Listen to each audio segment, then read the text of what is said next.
No intro, no outro, straight fire. All right, let's get into this. Let's get into this video. So this video is why instant gratification is destroying your trading. Um, Instant gratification feels good until it blows your account, and if you ever jumped into a trade just because you were bored, again, this video is for you. So trading rewards patience. But most people come into the market wired for the now. Either now profits, now excitement, now validation, and that mindset is exactly why most traders fail. So, instant gratification in trading looks like something taking trades without confirmation, over trading because you haven't traded yet today, moving stop loss because you don't want to be wrong, closing winners early just to secure something. You're not trading a system, you're trading emotion. So, the market doesn't care how badly you want a win. It doesn't care if you're bored, impatient, or trying to make rent. High probability setups take time. Liquidity takes time to build up. Structure takes time. So when you chase instant results, you're usually entering late against momentum or during low quality conditions. And that market loves to punish that. You won't get liquidated every single time. So every impulsive trade hits your brain with dopamine, just like social media or gambling. Win or lose, your brain pretty much gets trained to crave action and not discipline, and that's how traders turn into clickers instead of strategists. And over time, that addiction quietly, eat away at your risk management, consistency, and then essentially your confidence. Um, so, uh, what do professional traders do? They delay gratification on purpose. They wait for their setups, even if it means no trades today. They accept boredom as part of their jobs. Focus on execution, not outcome. Measure success by process, not their P&L or like how much money they made.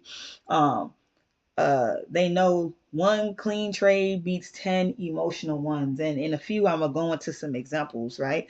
If you need constant action, trading will humble the heck out of you. But if you can master patience, the market starts paying you for waiting. So trading isn't about how fast you can win or how much money you can make in a short amount of time. It's about how long you can survive. And that's real. And stay in discipline. And again, that's real. Because the longer you can survive, the more money that you can compound over time. So next time you feel the urge to jump into a random trade, ask yourself this: am I trading my edge or emotions? And am I trading, excuse me, dang, I'm messing up. I'm speaking really, really fast, and like my mouth is moving faster than my thoughts. But, am I trading my edge or am I trading out of emotion? So with that being said, let's get into it. So not last week, but the week before last, I was in Euro, right? EUR USD. Price took out the previous week's high, closed below the POC. Boom, I got in on this trade right here. Now, with getting in on this trade, I have been holding this going on 2 weeks now. Now, though my risk to reward is pretty healthy at 4%, last week, what did last week do? Last week took out the previous week's low.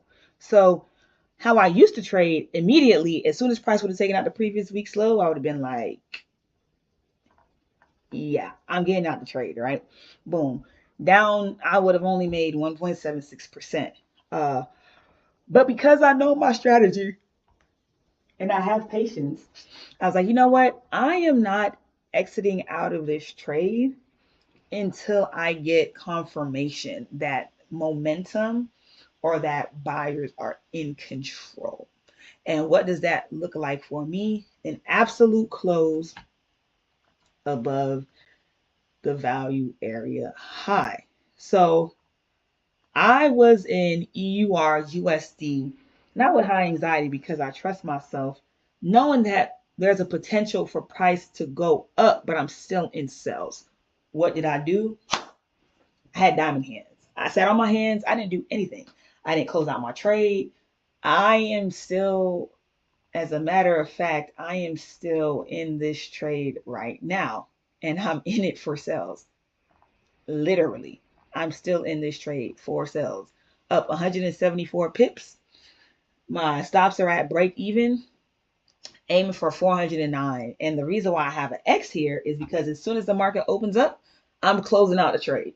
But if I would have closed out, early, uh, I would have gotten, and I know it's just like marginal, but the marginal trades make a big difference.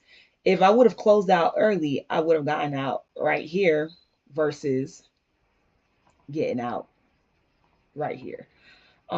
That's roughly 25 pips. Uh, that's that's that's money. And truth be told, I'm probably gonna end up closing at the point of control. So that's stretching out for an additional 44 pips. Again, that's huge. Um, Sometimes we shoot ourselves in the foot because we're so eager. We're so eager. We're so eager. Instant gratification, money, money, money, money, money, money, money. That we don't take the time to just sit back and be like, you know what? My stop is at break even. What is the most that's gonna happen? I lose all the money that I just made. Okay, cool. I took partials, right? So if this hit home, like this video, subscribe, and comment discipline below. And I'll see you in the next one, man. Peace.